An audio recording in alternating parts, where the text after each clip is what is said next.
পাচ্ছে কাকে মারার জন্য? আর একবার কোন যারা মনে করছো মাজার ভেঙ্গে জান্নাত নিবা, খানকা দরবার ভেঙ্গে জান্নাত নিবা, তারা ওয়াজটা ভালো করে শোনো। নবীজি ডাইন সাইড দিয়ে চলে গেল, সুবহানাল্লাহ। আবু জেহেল বলতেছে আমার বেতন খায়ার মোহাম্মদকে রাস্তা দেখায় এইসব মুনাফিক। তারা হেলে বুঝলো কেমনে যেখানে গর্ত, আমি ওকে বাইরে ফেলবো, নবী চলে গেছে। আবু জেহেলের টার্গেট নিরিখ খেয়াল হলো নবীকে ধরে গর্তের মধ্যে ফেলাবে। দৌড় মারতে গিয়ে নিজের গর্ত নিজে টের পায় নাই, ধপ করে পড়েছে। কে পড়ল? যেখানে যাই করো জাঙ্গালিয়ার কারি সাহেবের মাজারে আঘাত করো না, একেবারে সর্বনাশ দায়িত্ব না, নিজের গর্তে নিজে পড়ো না। কে পড়ছে? আবু জেহেল না নবী? আবু জেহেল পড়ার সাথে সাথে দালালরা উঠে মার শুরু করেছে, পাথর আবু জেহেল কই মাইরো না, আমি আবু জেহেল, মোহাম্মদ চলে গেছে। আবু জেহেলের দালালরা বলছে ও মোহাম্মদ, আমরা সে মাথায় হাত দিয়ে কসম খাইছি, আবু জেহেলের বাপের নাম করলেও ছাড়বো না। গলার আওয়াজ শুনেও কি বুঝতে পারছিস নাকি যে আমি তোদের নেতা আবু জেহেল? বলে মোহাম্মদ তুমি এত বড় জাদুকর, আবু জেহেলের গলার সৌরও করতে পারো? একদম আশা দেওয়া দিস, মাইটে মাইটে গেছে।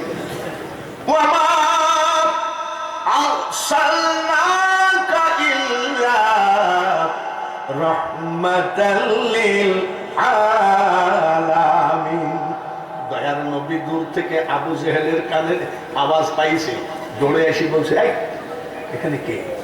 আবু জেহেলের দালালরা করে কান সারছে তো আসলে আমাদের নেতাকে মেরে খেজুরের ডাল মাল যা আছে উঠা উঠা উঠেছে, নাক মাক খাইতে গেছে। বলে তুমি এখানে কেন? রাত্রে তুমি এখানে কেন? বলে বাপ মোহাম্মদ রে, আজ আমি নিয়াত করেছিলাম আমার লোকজন নিয়ে তোমার হাতে কলেমা পড়ে ফজরের জামাতে শরীক হব। হারামজাদা মরে তাও দুনিয়ার মিথ্যা বলে, কিন্তু কপালে হইল না। আমার হাত ধরে উঠাও, ওর দলের লোককে না বলি কয় নবীকে বলছে হাত ধরে উঠাও। গর্তে থেকে লোক উঠাইতে গেলে দড়ি নামাও, হাত নামাও, না হয় পাগড়ি নামাও।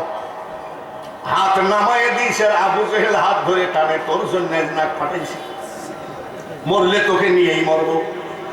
উপরে যে থাকে নিচে যে থাকে ব্যালেন্স বেশি পায় কে? বলছে বাপ দুই হাত নামায় দাও, দিল দুই হাত টানে, টানছো কেন? উঠে এসো। বলে কবজি পর্যন্ত নামায় দাও, দিল টানে। তোর জন্য নাক ফাটলো, কপাল ফাটলো রে বেটা, তোকে নিয়েই মরব, খালি টান। আমার নবী সেই দিন বলেছিলেন আবু জেহেল রে,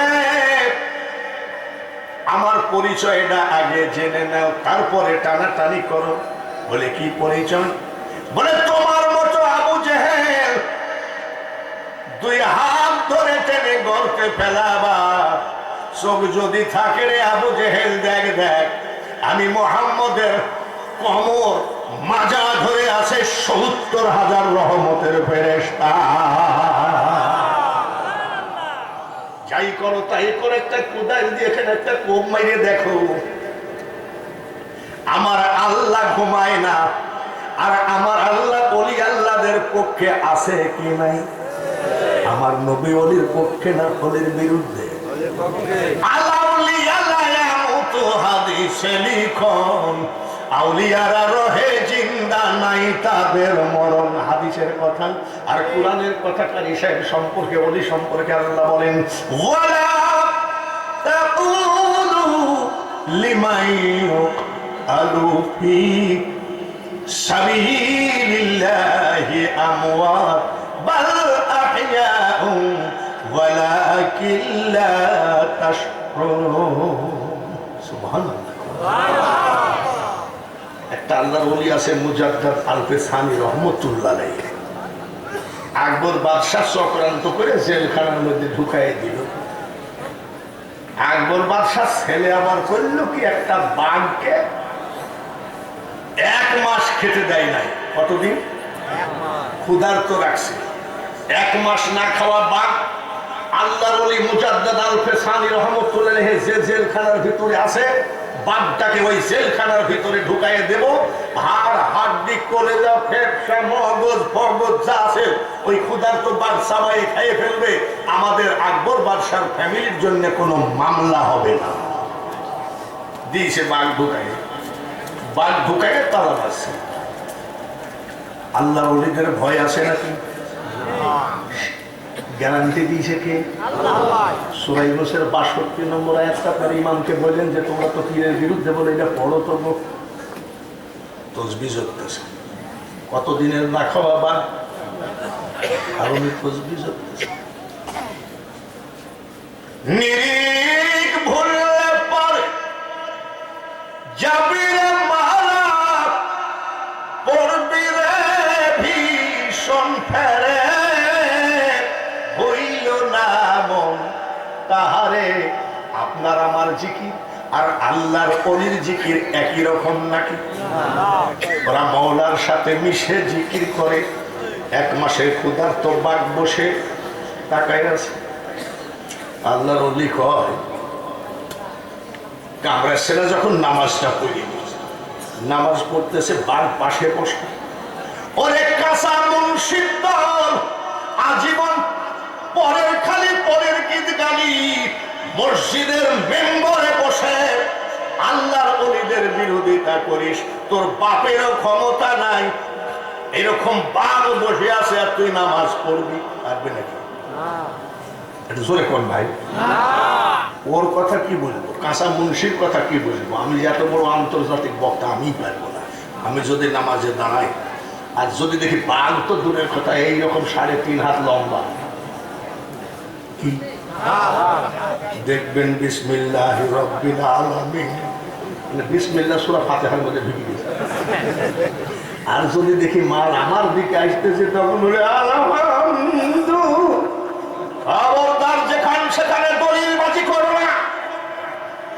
আল্লাহর ওলি সম্পর্কে আগে রিসার্চ করো। কারি সাহেবের জিন্দেগিটা সাধন ভজনের মধ্যে দিয়ে কাটিয়েছে, জোরে বলেন ঠিক কিনা? আর সাধন নাই, ভজন নাই, দুপারা কুতাব পড়ে তুমি আল্লাহ ওলিদের বিরুদ্ধে ফতোয়া দিবা, তোমার মুখে একদিন ক্যান্সার হবে। এত সস্তা ভাই। সেদিন এক বক্তা ওই রুমে আছে, আমি এই রুমে আছি। এই বক্তা কি কয় জানেন? বাঙালি হুজুর কোনো বক্তাও না, বক্তা জাত না।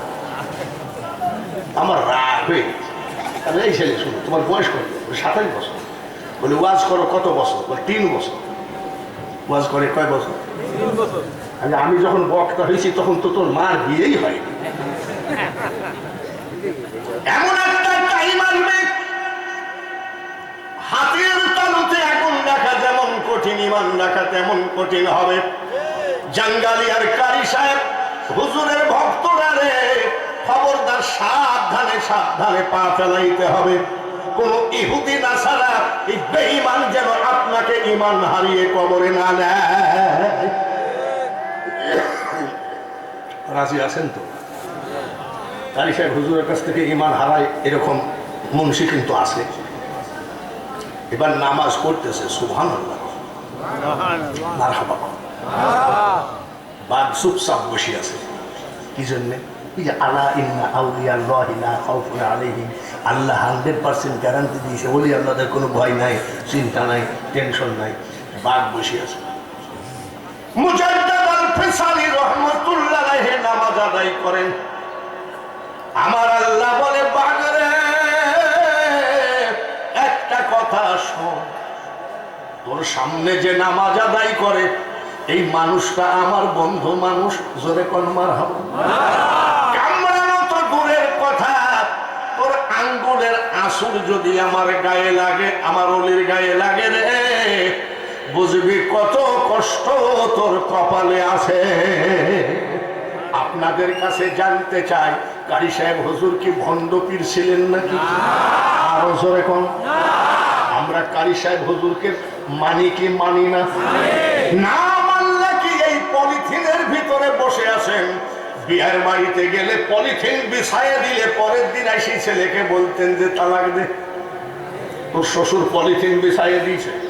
আর কারি সাহেব হুজুরের প্রতি কত বড় মহাব্বত, একদম ফজর পর্যন্ত বসে থাকবেন। মহাব্বত না থাকলে কি বসা যায় নাকি? এই মহাব্বত আজীবন মৃত্যু পর্যন্ত থাকবে কি থাকবে না? আমরা কারি সাহেব হুজুরকে মানি কি মানি না? কারি সাহেব হুজুরের পক্ষে কারা কারা আছেন আল্লাহকে একটু হাতখানা দেখান। এই দাঁড়ান, কিছু কিছু হাত উঠেনি, মানে ও মনে হয় তোমারও খেতেছে। সবাই হাতখানা দেখান।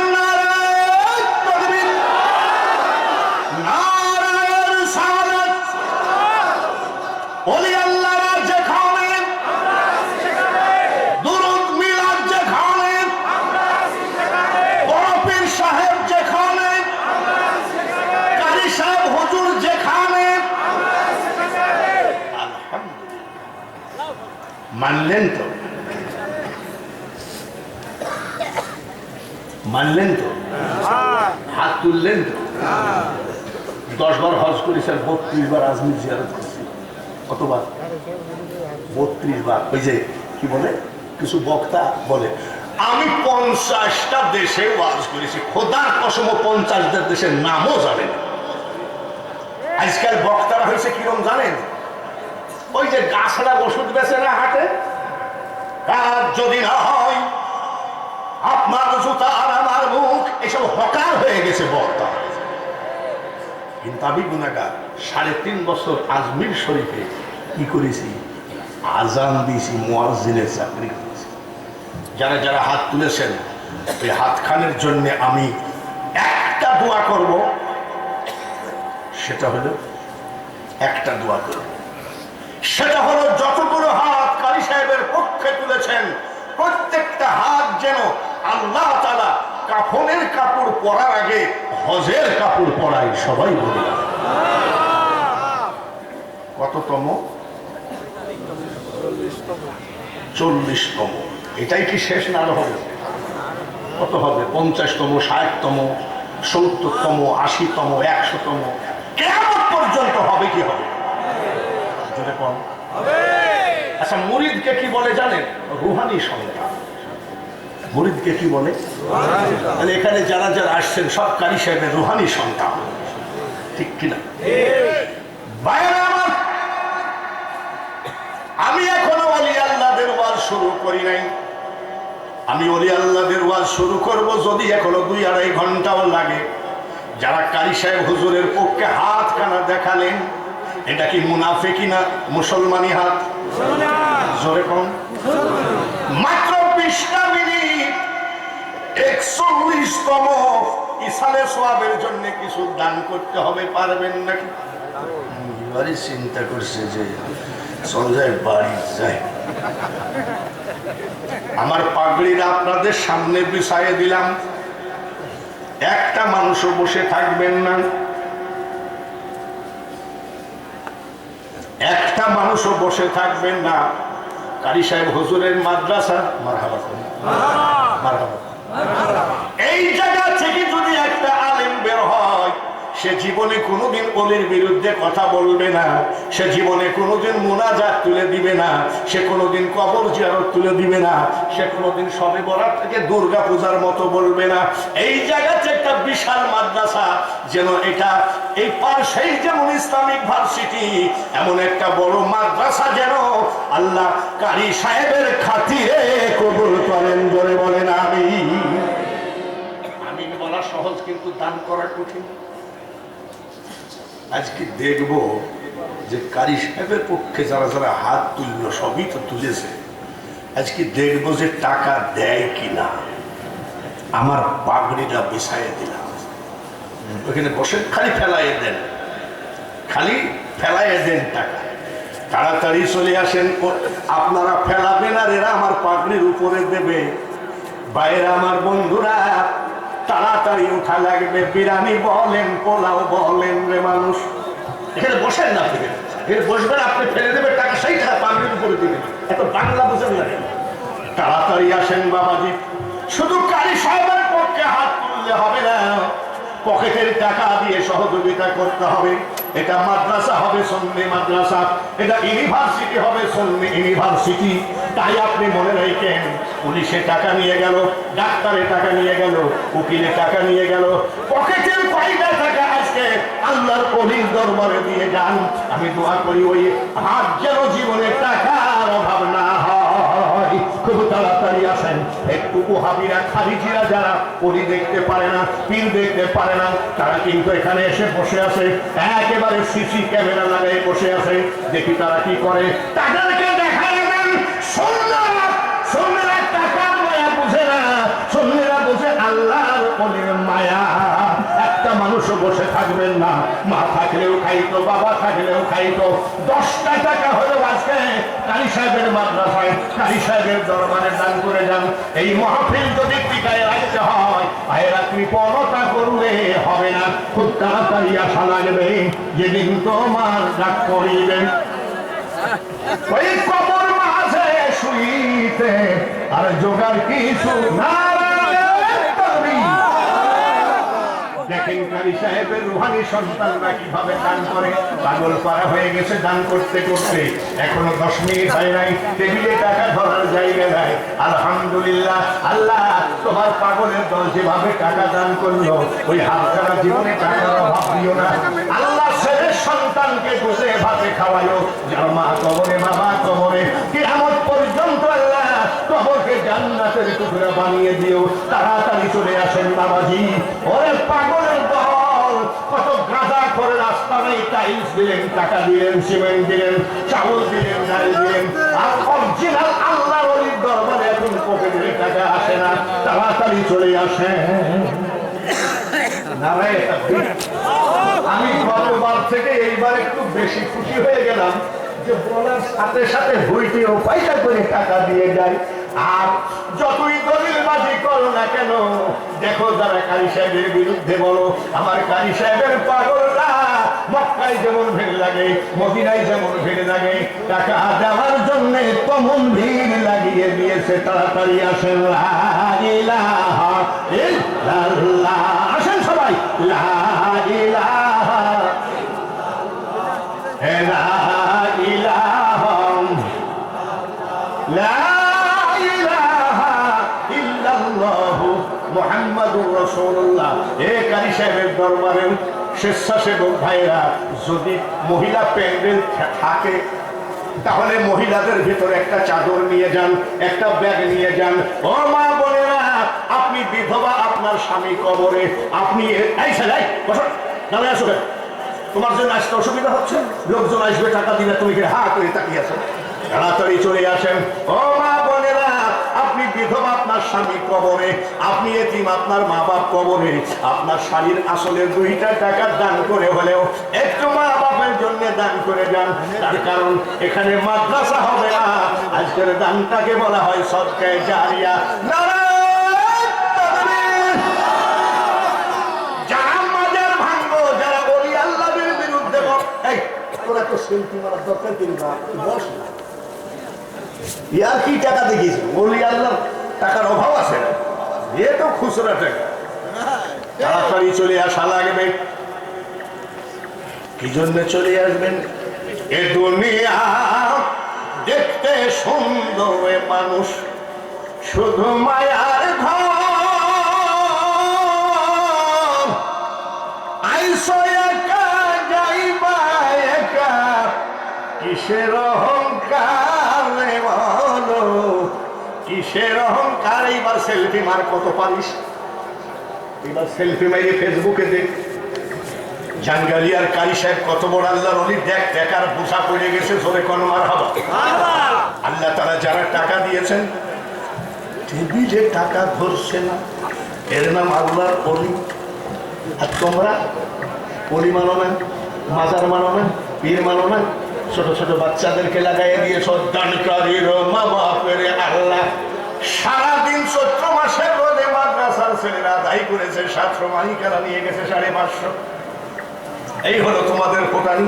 আর দেখো ঘড়ি ধরে এখনো 20 মিনিট হয় নাই, টাকা চেপে চেপে রাখা হচ্ছে। এর নাম হলো আল্লাহর ওলি। এখন দোয়া করব যারা যারা টাকা দিয়েছেন আল্লাহ যেন তাদের ঘরে অভাব না দেয়, জোরে বলেন আমিন। নিজের রোগী, মা বাবা রোগী, ছেলে সন্তান রোগী। আমি একটা কথা বলি, আমি মূর্খ হলেও প্রধান বক্তা। ডাক্তার রোগী বাঁচাইতে পারে না, ডাক্তার রোগী মারতে পারে না, একমাত্র মারনেওয়ালা বাঁচানেওয়ালা কে? আল্লাহ। আরো জোরে কোন? আল্লাহ। যারা যারা টাকা দান করেছেন আল্লাহ আমার কারি সাহেব হুজুরের খাতিরে, কারি সাহেবের হুজুরের ওসিলায় ওদের ঘরে জীবনে যেন রোগ না থাকে, জোরে বলে না আমি। এই ক্যালেন্ডার দেখি, ক্যালেন্ডার, এই ক্যালেন্ডার দরবারে দেখি ক্যালেন্ডারটা। আমিও তো দেখি নাই, তাকাচ্ছি বারবার, এটা কি জিনিস? নারায়ে তাকবীর, আল্লাহু আকবার। আপনাদের ঘরে তো ক্যালেন্ডার থাকে, ক্যালেন্ডারের সাথে বালতির ছবি মানে আরএফএল, হাড়ি পাতিলের ছবি মানে বিআরবির। হযরত কারি সাহেবের হুজুরের নাম আপনার ঘরে একটা থাক, চান কি চান না? একটা ক্যালেন্ডার নিয়ে যায়েন, রমজানের রোজা কবে, সেহরিয়ার কবে, ইফতারি, কত দাম?